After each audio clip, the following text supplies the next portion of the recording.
And we are back. It is the Safety and the Sportswriter on a Thursday, November 4th, getting ready to talk about the world of sports. A lot of football going on right now, a lot of things going on, actually. So, first of all, Nate, how you doing? How was your Halloween?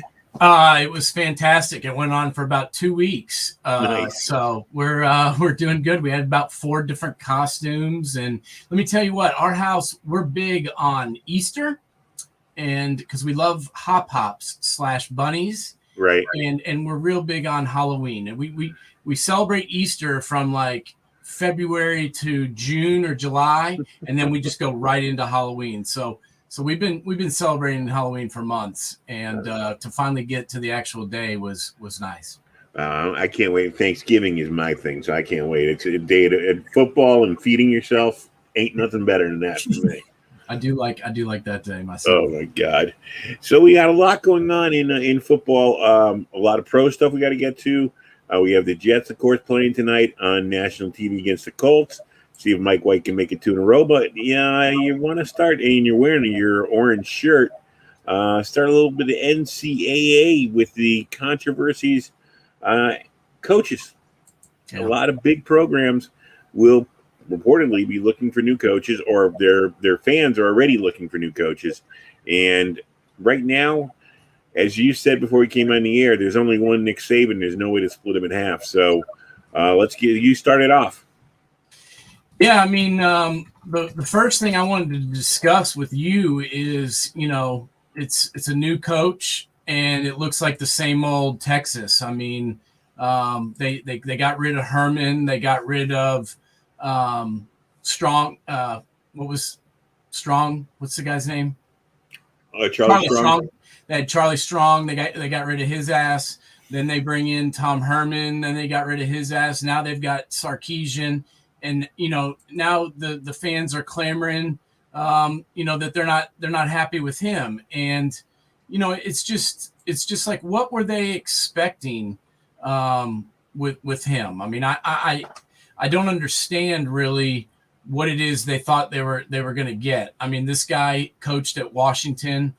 He coached at USC between 2009 and 2015. He was 46-35.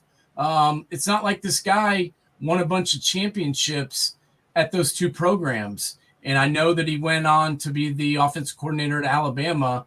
But I could be the offensive coordinator at Alabama. Yeah, I mean, just don't do what Nick doesn't want you to do. I mean, you're running Nick's offense. You're working for Nick. I mean, that's right. The one constant. It doesn't really matter. Some of his assistants have gone on to become decent coaches, but it's just because you have success as a coordinator at Alabama that doesn't, to me, say that you're going to be a tremendous head coach. And so, Texas, I didn't think was going to impress, but it's those teams that every year that me and you talk about where their fan bases every season, they think this is the year that we're going to turn it all around. And one of those teams is right here. This is red, by the way. So don't get me wrong, I don't wear orange anymore. The people right here in Knoxville, every year they think that, this is the year that it's going to be 1999 and we're going to win the SEC. And Texas, the same thing. Their fans, they think they're going to be, on top of the college football world just because they hired their 5th coach in 12 years. It's a lot harder than that. And, in my opinion, you have to get the right guy in order to build it back. And, whether Sark is that guy or not, I don't think so, but it's definitely going to take him more than a year. And, you definitely have to be able to beat Baylor if you're going to make the college football playoff. Especially when you're removing the SEC in a couple of years and you're not going to have Baylor, you're going to have Vanderbilt, but not Baylor on your schedule anymore. But the big thing about football right now, did you ever see Clay Helton already got a job? I did see that. Yeah, I mean, here's a guy who was just fired by USC. I mean, name value for some of these universities, I don't get, but it gets picked up. Sarkisian, like you said, you thought he had learned something under Saban. But as we're seeing with Saban and Belichick, just because their assistants do well underneath them doesn't mean they do well out on their own. And, we'll talk in a few minutes about a couple of Belichick assistants. So as you say, why do you kind of keep? What's the height of stupidity is doing the same thing and expecting a different result? Insanity. Insanity. Yes, I Yeah, mean, yeah, and what irks me is they beat Louisiana to start the season, and everybody thinks they're a top 10 team, and then they lose to Arkansas pretty badly, and then they win 3 in a row, and all of a sudden, now we've got it. Now he's got it figured out. Well, now they've lost 3 in a row. They lost to Oklahoma, they lost to Oklahoma State, and they lost to Baylor, 3 games in a row. And so now you're sitting at 4-4, and it's like this is kind of who they've been the past 8-9 years. They're kind of a 500 7-5 team, and I'm not sure that Sark's going to be able to pull them out of that. And I'm not sure they're going to be patient enough to even give them a chance to try. the other thing is like I said earlier, with it's a different world of college football now with the Final Four. These people in Michigan, in Texas, in Miami, in all these other storied programs are pining for the days when New Year's meant something for them, when it was bowl season, when it was, if you were Texas and you had a 10-win season, but you won the Cotton Bowl, the Southwest Sportswriters might carry you with your votes to a national championship, because that's how you won the national championship. And this is what they got used to, and they still aren't getting used to this Final Four format. And Alabama is the only team that seems to have continued success with that. Even Clemson's having problems right now. Georgia goes up and down, but it's hard. It's a harder way to get to be nationally relevant now. You can be relevant, but there's only 4 teams that are going to be happy, and only one in the end is going to be really happy. And it's harder and harder to get in there. I mean, luckily for Notre Dame, they look for excuses to put Notre Dame in. Yeah. They don't play in a conference. Brian Kelly's been very successful, but of course they cherry pick their schedule. And I'm this coming from a Notre Dame fan, a lifelong Notre Dame fan. So they have the easiest road to get to the Final Four. It's really a shame they can't do it every year, but they can't seem to find their quarterback that they can carry him that far. Well, but, and when they do get in, how's it go? I mean, it hasn't really worked out well. I mean, when they actually make the playoff, it usually ends right there in that first game, and it usually ends pretty badly. So because they're not battle tested. Yeah, I mean, when you can put, thank God they got beat up a little bit by these teams. I mean, when you can put Toledo on your schedule, why is Notre Dame playing Toledo? I don't know. They almost got beat. But even that, why are they playing? A couple of years ago, why are you playing Temple? Yeah. I mean, it's bad enough now. Navy's going through a bad time, but Navy for a while was beating Charlie Weiss, and got Charlie Weiss fired. I mean, Notre Dame, you won't join a conference, but why are you putting MAC teams on your schedule? Why aren't you going against at least SEC, Pac-12, Big Ten, ACC, good teams every week? Why are you putting these MAC teams on your schedule and making them come to you? I just, Hey, while we're on that subject, I have to interject. I saw a pretty amazing stat the other day about the man Charlie Weiss. After the Notre Dame buyout was complete, which included a partial Kansas buyout, Charlie got paid the FUPA $64.5 million with a head coaching record of 41-49. And if you've got a calculator at home, go ahead and do the math. That's $1.6 million per victory. And if you recall, most of his victories were in that first season when he had Tyrone Willingham's players, and they went to the Fiesta Bowl, and I think they won 10, 11 games that year. So if you take those 11 wins away that were basically Ty Willingham's, he got like $3 million a win. So, that guy needs to, he does, when he gets asked questions, he always speaks very highly of Bill Belichick, but Bill Belichick made that guy $60 million because he was one of the worst college head coaches that I've ever seen and one of the biggest assholes that I've ever come in contact with. Yeah, I never got to meet him, but I mean, he tried to make himself into a combination of Belichick and Bill Parcells with, that sly wit and stuff like that, but he couldn't carry it off. Yeah, but he had no personality, and he was a horrible motivator and a pitiful leader. And I'll never forget the story. I had a buddy of mine who worked for Adidas, and he showed up at Notre Dame to make the mold because everybody gets, all the coaches get custom shoes, especially the head coaches. And he comes in there. This is a buddy of mine who makes about, $150,000 a year. It's not like, he's lives on the street or something. And Charlie just looks at him and is like, I don't have time for this, and makes the guy climb under the table while they're having a meeting to cast his shoe. And the guy was like, I told my boss that I was never going there ever again. He's like, I know that Notre Dame's one of my biggest clients. He's like, but I refuse to go there. And that was, that was one of many stories I heard of that guy. But not only a horrible coach and one of the worst coaches of all time, but one of the most intrepid human beings as well. Yeah, it's too bad about that for him. But I mean, yeah, but you look around and okay, as we said, you recycle Sarkisian, you recycle Lane Kiffin is being shopped around. He finished his first contract at Ole Miss, and already he's being shopped around for bigger jobs. And why we got this kid, the guy at Coastal Carolina, bring him in. What he's doing. I mean, there are good coaches out there that are sitting around waiting for their opportunities at big universities, but instead we'll recycle these guys. And I don't know, maybe it's the agents. Maybe they all have one agent who does a great job selling to these universities or whatever. But as you said, the die was cast with Sarkisian coming in the door, and anybody who's sitting there going, shocked, I'm shocked, shouldn't be shocked.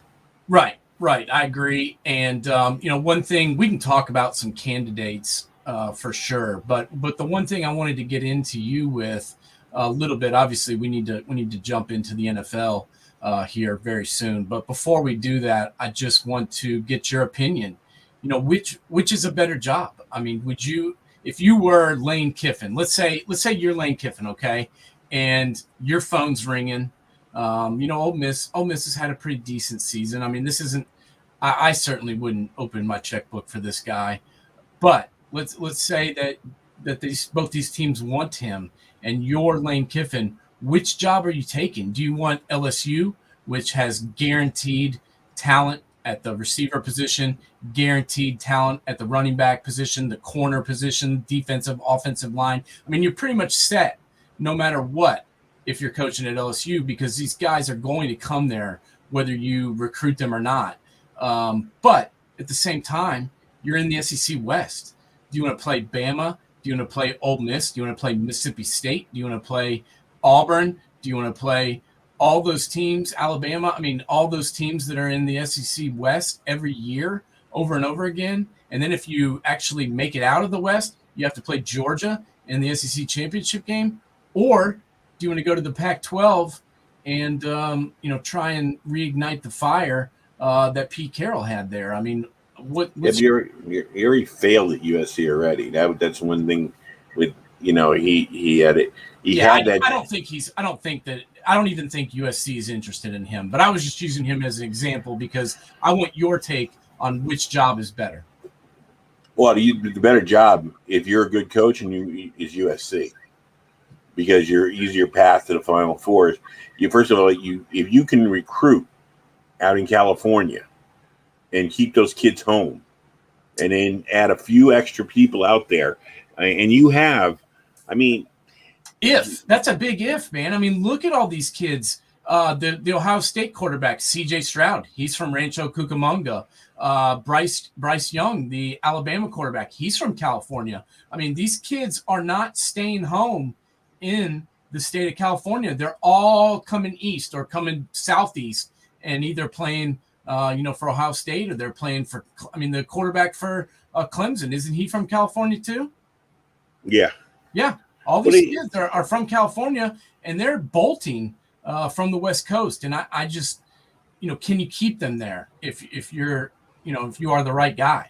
Well, that's the whole thing. If you're Pete Carroll, you kept him there. Yeah. You have to be a guy like Pete Carroll who can go in there and keep them home. That's the whole thing. You can't let it's kind of like Miami. Miami owned the Florida talent while Jimmy Johnson was there and while Dennis Erickson was there, and before that, Schnellenberger were there. The big thing Schnellenberger did was he wasn't letting the talent get out of Florida. He kept them in Miami. Now they're leaking out and going to, Alabama. They're going to the Carolinas. They're going to Georgia. They're going all over the place. You got to be the coach who's got the cachet in California to keep those guys home. And I don't know who the guy is to bring in there that has that reputation outside of bringing a Pete Carroll back, but Pete's in his 70s now. Yeah, he's not coming back. No, he's not coming back. I mean, who's the California guy, a young coach somewhere in his 40s that has some kind of a Pac-12, tie that he can come in there and say, look, I know how to win in the Pac-12. Stay with me. You're going to have these beautiful beaches to play on. You're going to have the girls in the bikinis, and we're going to get the fans, and you're going to be in Hollywood. Yeah, well, the guy that I've heard most recently as the guy who is potentially what I've heard is from my sources, and I don't reveal my sources, of course, but just saying my guys that are in coaching and that have been in coaching, who know coaching, have told me that right now the number one candidate is a California guy, and that's Dave Aranda. Dave Aranda, the guy from LSU, who is currently the head coach at Baylor. I mean, if you look, last year he took over Baylor program that kind of fell apart after Matt Rule left. They were 2-7, and now they're 7-1, and just coming off a big win against Texas. They're ranked 16th in the country. This is a guy that's from California. He was born in California. He went to California Lutheran. He coached out in California for a while at a high school and at college. And this is a guy who's a proven coach. I mean, he was the defensive coordinator when LSU won the national championship, one of the big reasons why they did, and was also the defensive coordinator at Wisconsin back when they had the number one defense in the country. So, that's what I've heard, is that he's kind of moved up to the top of the list, and that the guys behind him are James Franklin, Luke Fickell, and Matt Campbell. But I don't know if they're going to get any of those three guys, to be honest with you, because I'm not sure it's a good move for any of those three guys. Yeah, it would be a tough one. I would say Fickell would be the guy I would give the best shot to, because James Franklin he's done an all right job at Penn State, but they're still behind Ohio State and probably behind Wisconsin and Michigan State in the Big Ten. They're probably even with the Iowas and the Michigans, where every once in a while they might give you a thrill, but he can't seem to recruit the type of players that used to come up to Penn State to play. See, that's the whole thing, is like, it is so hard now to coach and to recruit and to get these kids to come places. You and I talked about this at length for 2 years now. I just don't understand how Alabama can get, three guys to come and play quarterback for them, and two are going to sit on the bench and wait their turns. I just find that phenomenal, that kids don't want to play. They're willing to wait their turn rather than play. And then when the guy gets replaced, he hits the portal and he's gone, and he ends up playing at some place like Western Michigan or something. It drives me insane that a place like Penn State, Notre Dame, Michigan, even though Cade McNamara's been okay, but not anywhere near what he needs to be. Wisconsin can't, since Russell Wilson, they haven't had a good quarterback.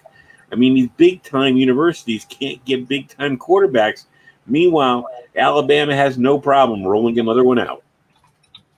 Yeah, no, it's true, man. The rich seem to keep getting richer, but at the same time, there is a lot of parity in college football this year. It's a lot different. It's not Clemson, Ohio State, Bama, and bust. There's a lot of teams that have staked their claim. I mean, we got Michigan State's undefeated. We got Cincinnati undefeated. We've got some teams that have a chance to work their way into the playoff that haven't had a chance in a long time. But as you and Rico pointed out, is it the smoke and mirrors of the two senior classes? Yeah, I think it is. You've got those guys, as you said, you guys pointed out correctly. Alabama's not going to help. It didn't hurt because Alabama's that good, but the other teams who don't have all those first-round draft choices that didn't play last year, there's kids who had to stick around to try and build their draft resume. So you got guys that's why Michigan State seemed to come out of nowhere this year. No, it definitely helped a lot of teams that don't lose 12 guys to the draft. The Bamas, the Clemsons, the Ohio States, they still lost 12, 13 guys to the NFL draft and then, had to replace them with recruiting. And, there's other teams, Michigan State, several other teams, Cincinnati, they kept every player that they wanted to keep from last year and got to add recruits. And so that narrowed the gap. And I definitely think that that's one of the reasons that this parity was created. But we'll see how long that lasts for. Yeah, it's going to be interesting to see. But yeah, I mean, as we speak, it's a shame that, and we'll get into the pros that the colleges that it's these coaches, even the ones that are trying their hardest, and you sit there like the first time around, like I talked about in the pros, Dan Campbell. Everybody's after his butt now. He's 0-7. Yeah, but he had nothing. He has nothing. He has no team to build around. I mean, Joe Judge. I mean, yeah, he's made some gaffes. I'll give you that. But I mean, the fact of the matter, another thing. He's not even finished his second year. Robert Saleh with the Jets. Oh my God, he's the worst. Got to get rid of him. Flores in Miami. I mean, these guys don't get a chance to show. I mean, it's this Xbox mentality that the fans have created. Trade for this guy, get rid of that guy, get rid of this guy. Like, it's so easy.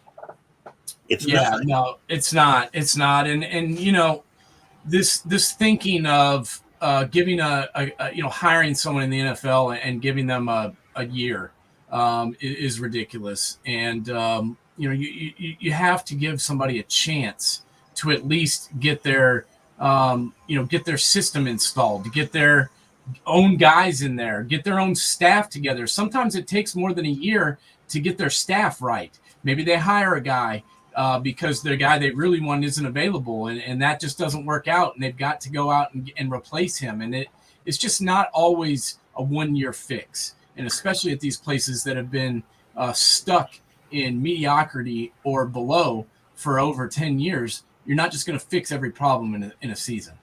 Very infrequently in the history of the NFL has a new coach taken over a successful team. Most of the time they inherited a mess. Yeah. And you've got to give them a chance. I mean, very, very few times does a championship coach outside of maybe Jimmy Johnson or Bill Parcells walk away from a championship team or is forced out by an owner from a championship team. For the most part, you get a job, and the team was 2-14 the year before, 3-13. It was well under 500, and that's why you're there. And these fans have got to get out of it. Even Bill Belichick didn't fix the Patriots in a year. What was he, 3-13 his first year up there when he went back up there? I mean, come on. Yeah, it takes some time, and it's not always an immediate turnaround. And I'm interested. I think we should definitely get into these coaches that there's going to be some moves made. I mean, some of these guys are going to get fired. Some of these guys are going to get fired in the middle of the season. And I think, probably next week we may have a pretty good handle. It's just with the season being 17 games, mm-hmm. I think we need a couple more games sample size, but within about 2-3 weeks, I'll be able to tell you who's gone, because there's a couple guys I've already got my eye on. Well, one guy, I mean, we can go around and just quickly. I mean, I'm worried about Kevin Stefanski. Depending on what goes on with the Browns, they're underachieving. I know Baker Mayfield's got that beat up left arm. I don't. That's why I wondered the wisdom of starting him on Sunday. I thought, that was probably a bad move considering you're coming off a win. You have a backup quarterback you trust. Yeah, who you know and Yeah. who you trust and who you've had as your starter and had success with at another team in Minnesota. I didn't get that at all. And there's definitely been some mismanagement on this Browns team. First off, are you going to let one guy derail your entire season? I mean, we have to talk about it. Everybody's talking about it. This guy, let's be honest, okay? And I'm not saying this to try and be mean. I'm just being realistic, okay? This guy, Odell Beckham Jr., his name is a lot. His perception of his ability and his ability are two different things, okay? 2014, his rookie season, he averaged 108 yards per game. Second season in New York, he averaged 96 yards a game, a little bit less, but kept it going. His third season in New York, he averaged 85 yards a game. Then it goes down to 75, and then he goes back up to 80, but they were kind of tired of him, so they shipped him out. Since he's got to Cleveland, he's averaged 64 yards per game, 45 yards per game, and now this year, 38 yards per game. So guess what? The production is way down here, and the problem level is way up here. You know what you do when the production when the problem is way above the production? You get rid of them. Yeah. You need to. You couldn't trade him. Nobody wanted that contract. Hell, I would love to know what the Saints offered, because the Saints are in a predicament where they need a number one wide receiver, or they need any wide receiver right now to help their team after, the Michael Thomas debacle, which is another story that we could talk about for an hour. But they needed somebody, and were willing to roll the dice on OBJ, and still a deal couldn't get struck because I'm guessing they probably offered like a fifth. And, they couldn't trade him. He's untradeable. So now what do you do with him? They're not letting him practice. It's time to cut the cord. Cut the guy, release him, get him off your team, and forget about him. Who cares what his dad thinks? Who cares what he thinks? He sucks. He's not any good anymore. And there's a reason that he's not being targeted, because when you do throw it to him, half the time he doesn't catch it. Right. These diva wide receivers, it's kind of like, when throughout sports, when some people start acting up, people try to be like these people because they get press and stuff like that. You can say I'm not a T.O. fan. I'm not a Michael Irvin fan. I'm not a Randy Moss fan. But on game day, I was amazed. They always showed up at game day, those guys. They didn't sit there and sit it out. And, they actually, outside of Thrones, you never heard anything from the other two about their quarterbacks, about this, about that. I mean, he's in a world by himself. He was supposed to be, he's teaming up with his best friend. He's going to be a different guy. When he first got there, Baker can reach, he can throw a ball that reaches me. Right now, he's trying to help this team win, and he's not.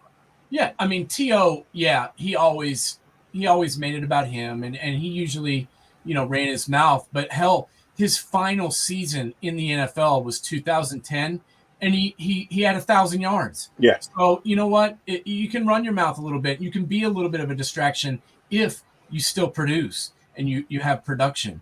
But when you are targeted one time in a game and you make one catch for 6 yards, and then the entire week after that, all people talk about is you, that's when it's time to end it.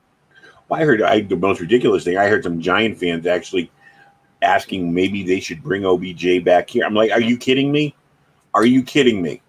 No. You've already got a fragile quarterback. You got a fragile team. And what's he going to do for your team? He broke it up once, and it was a team that had veterans that had won Super Bowls. Now you're going to bring him back to a team that hasn't won in the last 6 years? What's he going to do? That's the dumbest thing I've ever heard.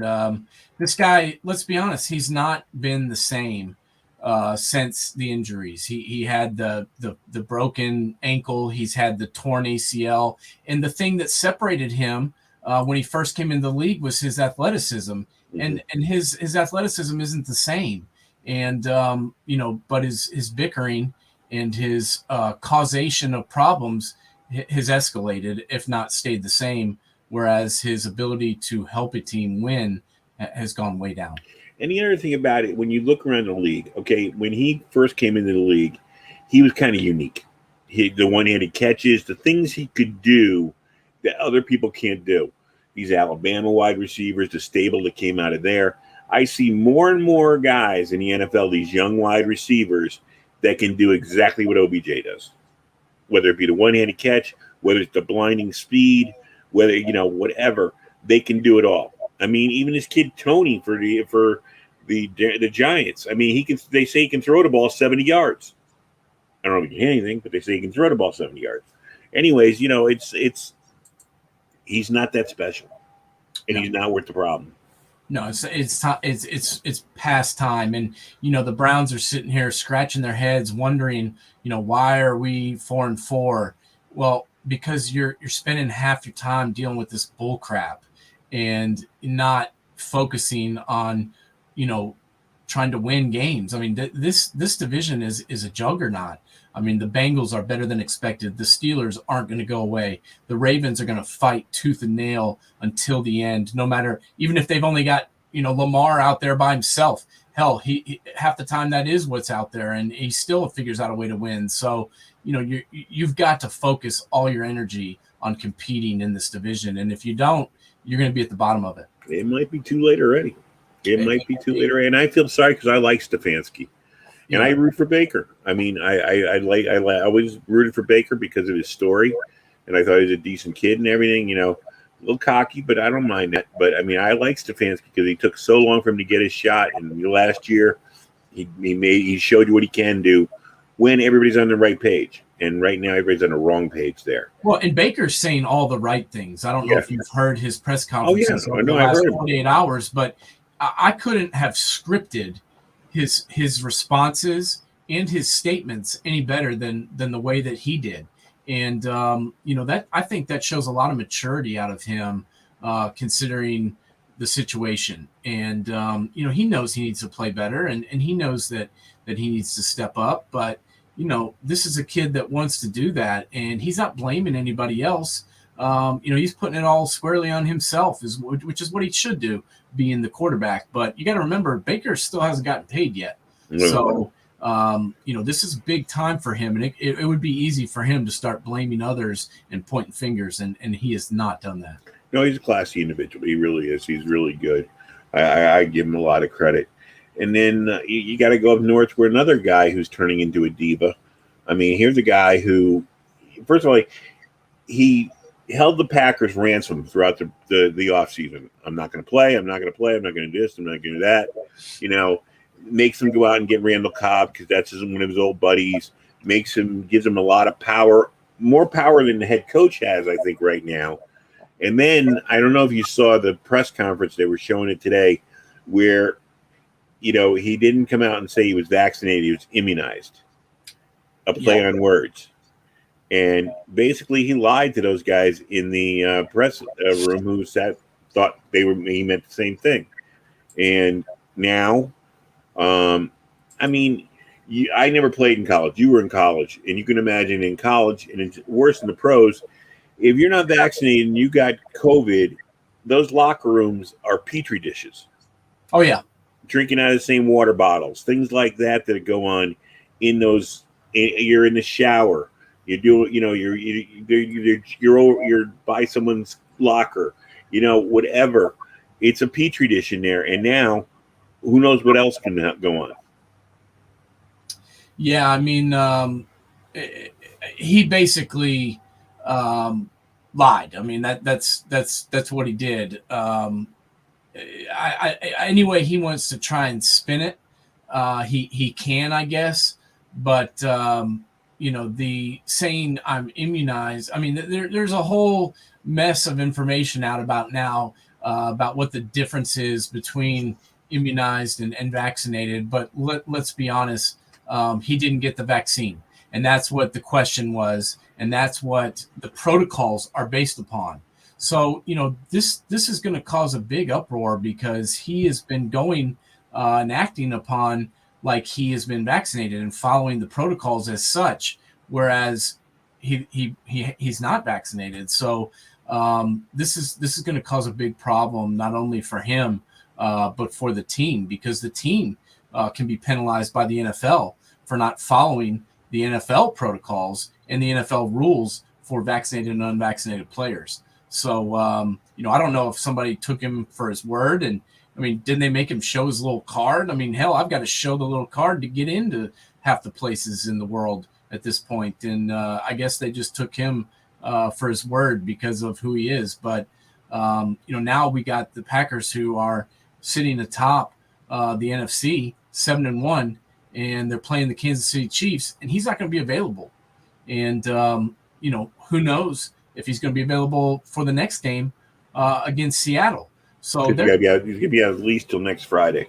Yeah, I mean the earliest that he can come back will be the day before the game, and that's if he has no more positive tests, which that is not a guarantee at all. So it's pretty ridiculous that he was sitting there, calling other people out and talking about how he doesn't judge others who decided not to do this or do that when he himself wasn't even vaccinated. It kind of shocked me, to be honest, considering all that's gone on with this guy over the last year. And especially since the fact of the matter is Carson Wentz hasn't been vaccinated, but he does what he's told to do. He wears the mask. He does what he has to do, which, Kirk Cousins, same Kirk thing. Cousins, yeah. So at least I don't agree with them. Cam Newton lost his damn job.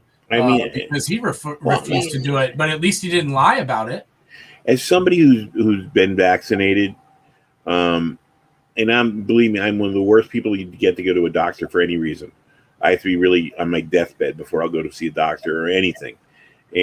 But I did it for my family, for my friends, and for everybody else. And because, hey, they're offering it free now. Why not go do it? I mean, I just don't get these people who can't get past it and get vaccinated. I mean, you go for physicals when you come to camp every year and they take your blood and stuff like that. But this bothers you. I don't get the difference between it. I really don't. I mean, it's one thing if you work from home and I'm talking about the football player. I mean, these guys take, they take shots to numb themselves when they got a sprained ankle. They right. get, That's what I'm saying. I mean, it's one thing if you work from home and you're not around anybody else, but when you are a professional football player, you have to think about your team. I mean, that's the whole deal. Is the objective is to win, and if you're not even going to be there, and at the same time you have the ability to force other players to not be there, that's a big problem because availability is the number one factor in winning a ball game. And if you're not available and you're not out there, you're not helping the team at all. And I'm pretty shocked that they've let this go on up there.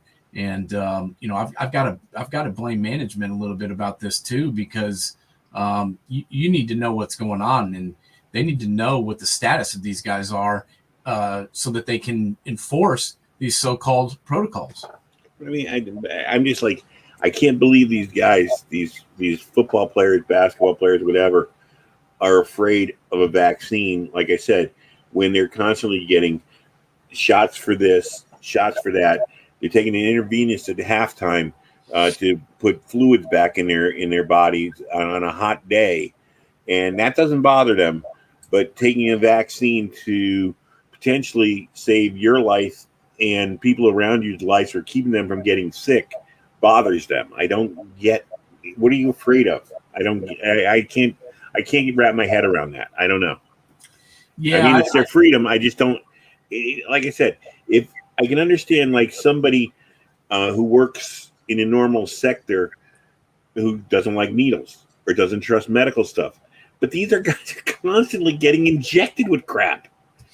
Yeah, I mean, this is a guy who's had a number of surgeries based on some injuries that he's had, and I don't even think it's about that. I think it's about him being in control and doing what he wants to do. I mean, that seems to be all he really cares about is, doing what he wants and dictating what the team does. And I just think here we go again.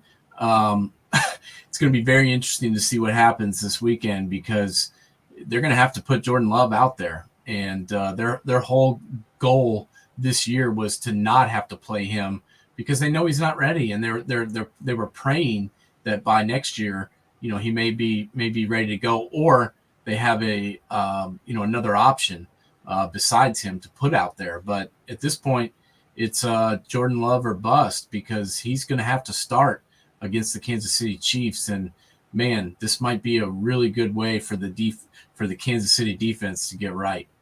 One thing we're going to get a couple more off-field things, but I want on-field things because the Giants-Chiefs game on Monday night, Giants had their chances. I came away from them disappointed. The first interception was horrible.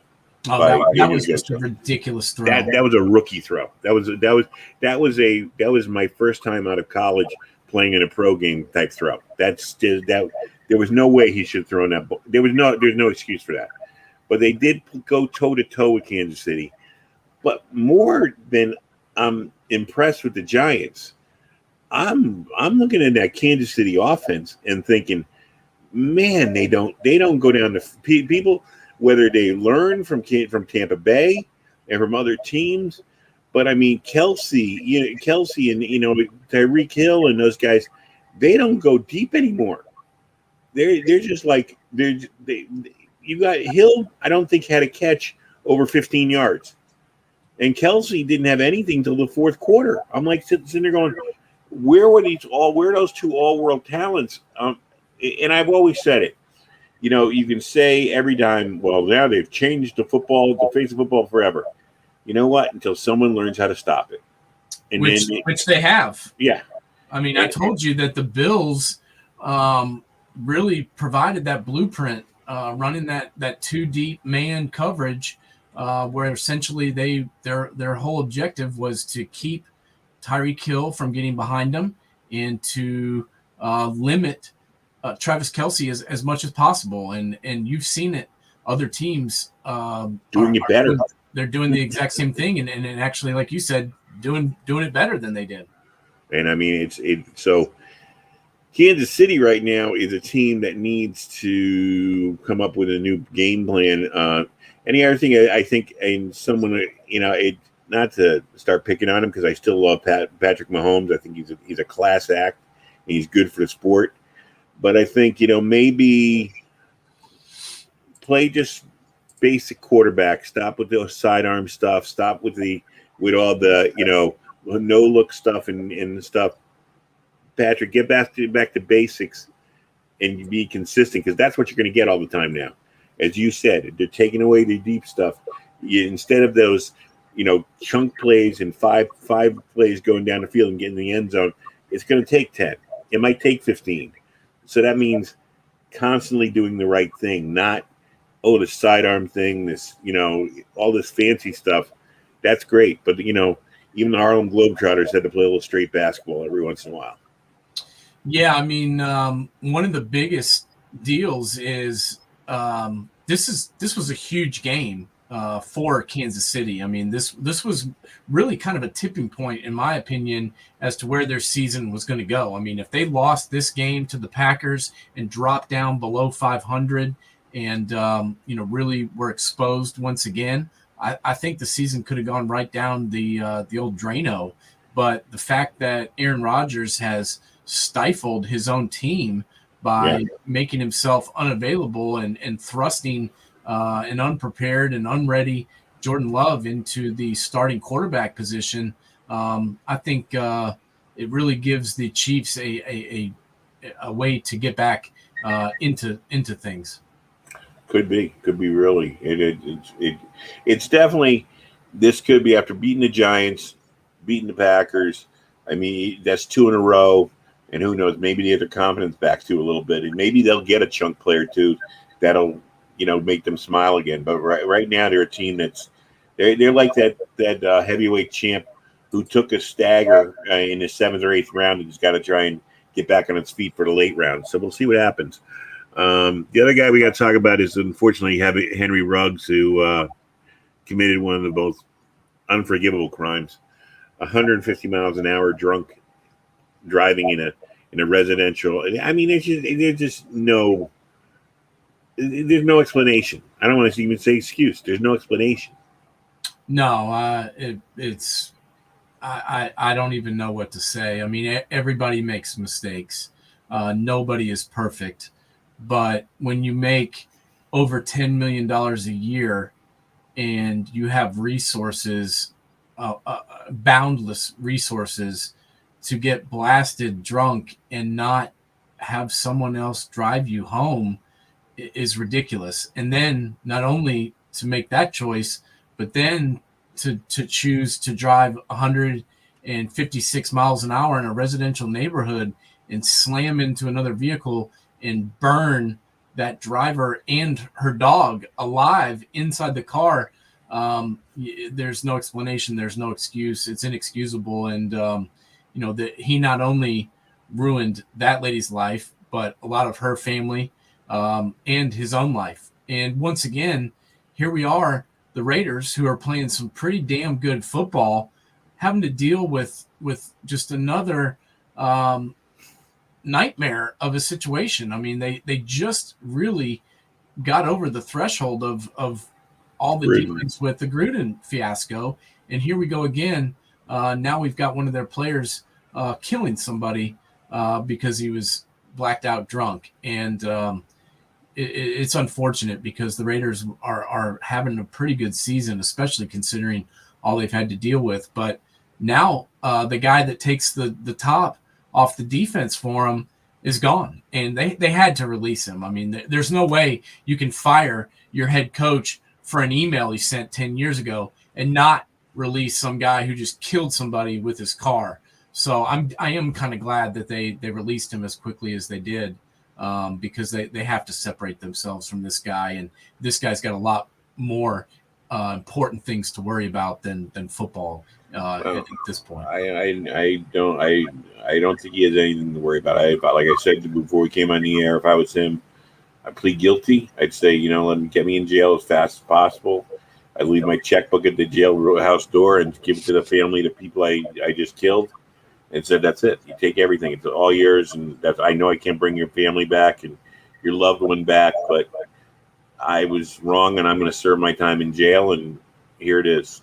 Because that's all he can. That's all he's left. That's all he can do in this world to get forgiveness. He's gonna. Like I said, if I was him, I would be talking to my lawyer saying, just get me into jail as fast as possible, because there's nothing I can do. And if there's a lawyer out there who'll take the case and say, well, we'll try and get you off with limited jail time, I don't know. I don't know where there's a lawyer that'll do that much I can assure you, especially if he pays him handsomely. There's a lawyer that wants to get his name in the paper and on TV, and also deposit that check, but trying to plead this down and minimize what he did, I think is pretty disgusting. And like I said, he's a young guy. He's very young. I think he's 22 years old. So I certainly can attest that I made a lot of mistakes when I was 22 and did some things that I am not proud of. But at the same time, I did not kill anybody with my vehicle, thank goodness. Well, let's get into a little happier thing here. I mean, happier and depressing, because you're a Jet fan here. Only the Jets can screw up like this. To go out and pick the number 2 guy in the quarterback, bring him in, controversial pick too. You bring him in, and you find your best quarterback since 2000, or the guy who pitches the best quarterback game in the history of the team since the year 2000, was sitting on Dallas's waiver wires. Yeah, I don't even know what to say. I did not think, especially after watching him get thrown in the game the week before, when Zach Wilson got hurt, it didn't look good. So I really didn't have a lot of faith in young Mike White going into the Bengals game, especially considering how well the Bengals had played. But let's talk about this for a minute. 37 of 45, 405 yards, and 3 touchdowns. Now, he still did throw 2 interceptions, but at the same time, pretty amazing game. And to kind of outduel Joe Burrow, who's been everybody's darling the past couple of years, it was pretty shocking to sit and watch. Burrow threw a bad interception in the fourth period to the defensive end, got it tipped up in the air, and the defensive end pulled it back in. But another guy who we got to talk about, not just White, but Carter. It was Carter coming out party too. I think he had 100 yards receiving and a good 80 yards on the ground, if I remember it right. Yeah, he had 9 catches for 95 yards, and then he had 15 carries for 77 yards and a touchdown on the ground. So you'll take that every week from that kid. Man, that is a huge game. Somebody that can not only run the ball at the running back position, but catch passes out of the backfield and be the leading receiver on that team. That was a huge game for this kid, and I think he's solidified himself as their number 1 running back for sure. And the other guy we got to talk about, because eventually Wilson's going to get back in there, but Mike LaFleur, that was his best game plan, his best game calling plays. I mean, he seemed to have everything.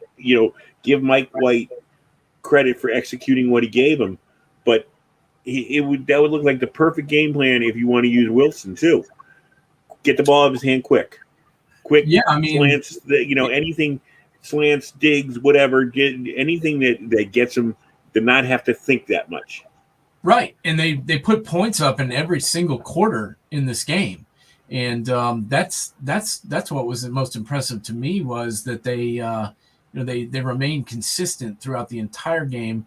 Hell, they scored 17 points in the fourth quarter, and really stepped up when it mattered most. And that was a big victory for the Jets. And a lot of people didn't have the Jets winning 2 games all year long. And here we sit in week 9, and they're 2-5, and they're playing a team tonight that's beatable. So we'll see if they can do it 2 games in a row. I'll believe it when I see it.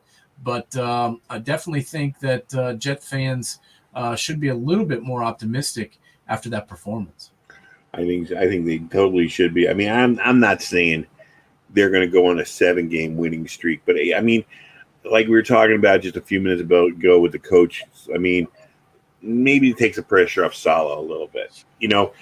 Also LaFleur, like I said, here's a guy it was his first time calling plays this year, or this season's been his first time as the number 1 play caller on an NFL team.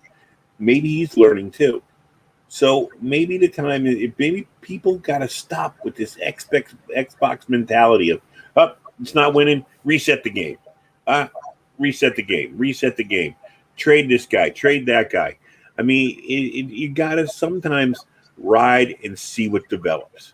And I think the Jets have a chance. I mean, it's going to be tough because, the Patriots are reloading right now. The Bills right now are the best on that division. I don't know what happened to Miami, but, the Jets definitely could finish in 3rd in this division and, maybe win 2 or 3 more games. If they can finish in 3rd, I think that would be a huge success for this season. I think it's possible if the coach can keep these guys playing as hard as they played last week. Anything is possible. Yeah, for sure. So when you think about the Jets right now in the East, we thought they were going to be just sitting down there around 1 win, and Miami would be the team that would be the surprise guest at the party. But it looks like the Jets, maybe not the surprise guest, but they might be knocking at the window. Yeah, I would definitely say that the Miami Dolphins are the biggest disappointment in the NFL this year. 7 straight losses is just it's unbelievable, and I can't believe I'm saying this, especially after the way that this team overperformed last year. But they're putting Coach Flores' job in serious jeopardy, losing 7 games in a row like that. If they don't immediately turn this game around, turn this team and this season around right now, it could be the end of him and his tenure in Miami. And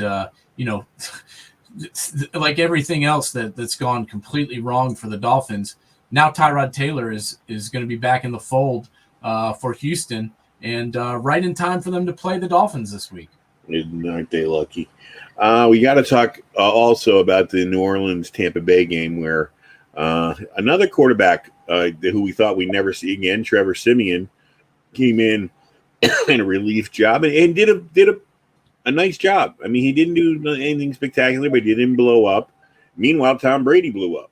And it's a shame what happened to Jameis Winston. I'm not going to pretend to be a fan of his, but I never want to see anybody go down injured. It's a shame that it's season ending as well, which is, this is a contract year for him.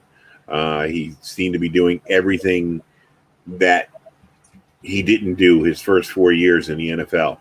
It was about the team. It was about helping them win. It was about not his stats, and he was learning how to run a game and everything else. And he goes down. But Simeon comes in, and the one thing I got to say that I found totally impressive is the coach Payton doesn't even blink. Sean Payton just goes calling the plays. You know what I mean? Maybe different than he would have called with Winston in there a little bit. But as he said, he goes, I call the plays. I call the plays from what I see on the field. And they matched up and beat Tampa Bay. They sure did. And, the big thing to me, obviously, Jameis was doing just fine, 6 of 10, almost 60 yards and a touchdown to start the game. He was playing just fine. Trevor Siemian came in and did a pretty good job himself. 16 of 29 for 159 yards and a touchdown. I mean, he played well for a backup who hasn't played in a very long time. But the big quagmire was the New Orleans Saints defense, and this defense has played lights out for several weeks in a row, and I don't think they're getting the credit that they deserve. And me and you talked about it last week on our show. Demario Davis was a one-man wrecking crew against the Seattle Seahawks and was basically the sole reason that they won that game. And he had another big night against Tampa Bay, but their defense as a whole played phenomenally. And to take the so-called GOAT and have him turn into a turnover machine, throwing 2 picks and a big-time fumble, giving the ball to the other team 3 times, that's the reason that the Saints won this game. But I do have to say one thing about Jameis, and I know you're not a big believer in him and you're not a big fan, but this is a guy that was taking coaching. He was accepting what Coach Payton first time in his life, and he was doing everything doing everything differently than he was doing it in Tampa Bay. And all the problems that he had in Tampa Bay, were not coming to light in this situation. And if you look at the season that he was having, 95 completions out of 161 attempts, that's a 60% completion rate. Not bad at all. Over 1,100 yards, 14 touchdowns, and 3 interceptions. This guy was doing very well and leading this team, doing a tremendous job. So I feel horrible for him having that injury, but I don't think that we've seen the last of Jameis Winston. I do think he'll be back. No, I think he'll have a chance. The only thing is that it'll be wherever he goes. And the worst thing is when he first comes back, I hope people don't have so many expectations, because that these guys, when they first come back from this knee injury, and I've had a knee injury like that, I've torn all my stuff up in there, and you don't have confidence in that joint for a long period of time. And I wasn't playing football. So it's going to take him a long time. That was a very serious injury. Yeah. He not only tore his ACL, but he damaged his MCL. It's going to take him some time to get back for sure. Yeah. So, God bless him. I hope he gets back. We got your picks coming up, but I wanted to bring up a little Ivy League action here. For the third weekend in a row, the referees blew it last weekend. I'm watching the Yale-Columbia game, right? Columbia has the ball, and they're driving for the go-ahead score, and the referees on the field lost track of the downs. What should have been a 3rd and 2, they made a 2nd and 10. Yale stops Columbia, gets the ball back, and goes on to win the game. Wow. I mean, this is 3 weeks in a row watching and I mean, the two, okay, the targeting one from 2 weeks ago bothered me, but okay. But to grant a timeout that's not after the play has been done, everybody from high school on knows that's not good. And now to lose track of downs, you have down markers, you have PA announcers. Yeah. How do you lose track of a down? I don't know. It's ridiculous. And, somebody needs to hold these people accountable. Yeah, because right now, Columbia, who's having a very good year, went from being in the race for the Ivy League crown with 3 weeks left to too many things would have to go right for them to get back in it. And it's a shame because they're a team that never gets a shot at it. And now, even though I root for Yale because it's my college or my state team, it comes down to Yale, Dartmouth, and Princeton, who were the 3 teams that had a chance before COVID to win the championship. So we're back to where we were 2 years ago. Yeah. So anyways, what are our picks for the week? What are the no doubt picks of the week?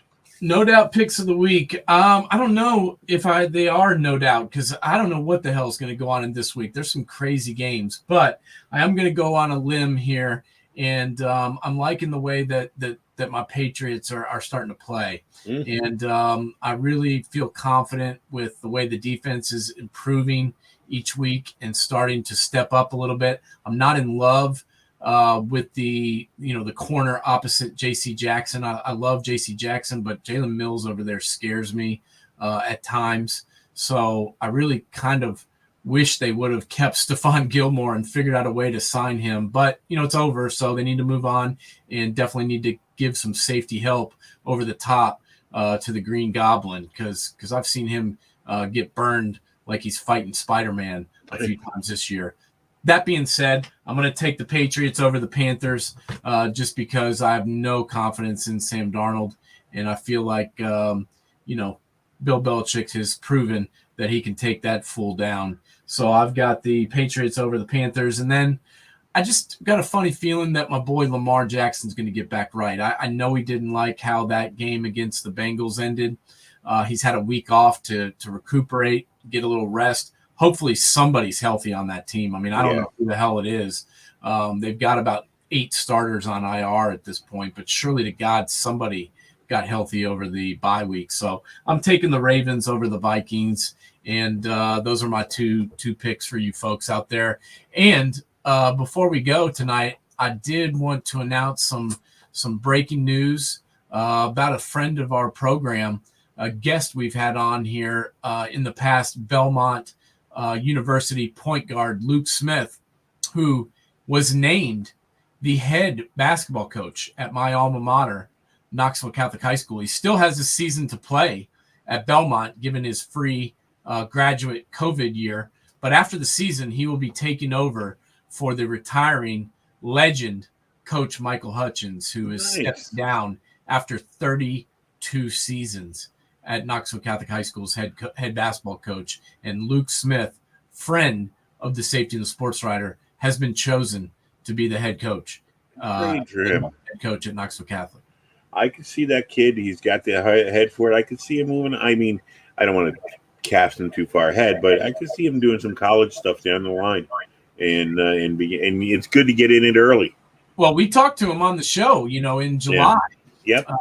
Or I think it was actually before July, but we talked to him there in the spring, early summer, and he talked to us about being excited about his graduate senior year, and also about how he really had a strong interest into getting into coaching, and wow, kind of perfect timing with him finishing out his college career, and bam, the first time in 32 years, the Knoxville Catholic High School job has become available, and they didn't waste any time. Coach Hutchins made his announcement last week that this would be his last season, and then today the announcement came that Luke will be named the next head coach. Well, that's great. And, the whole thing is the younger coaches, I think, relate better these days. They understand the game. I don't want to say they understand the game, but they just get the kids a little bit better right now. And they need that, because we need the kids to want to play and want to show up at practice and do the things that make them successful and make the team successful. So that's great to hear for Luke and for the program. So what do we got coming up on the man coverage this week? Yeah, we will be bringing the funk once again Sunday at 11 a.m. We had a great guest last week, Quentin Q. Richardson, one of Steve Spurrier's biggest recruits in the 2007 recruiting class at South Carolina, offensive tackle, 4-star out of Columbia, South Carolina.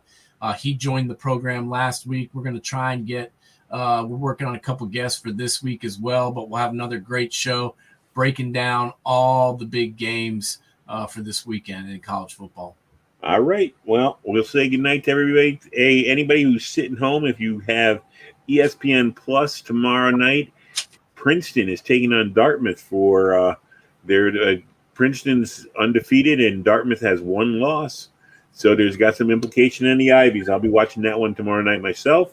And everybody else, have a great weekend. We will see you next week. Adios, everybody. Have a good one. Cue the band.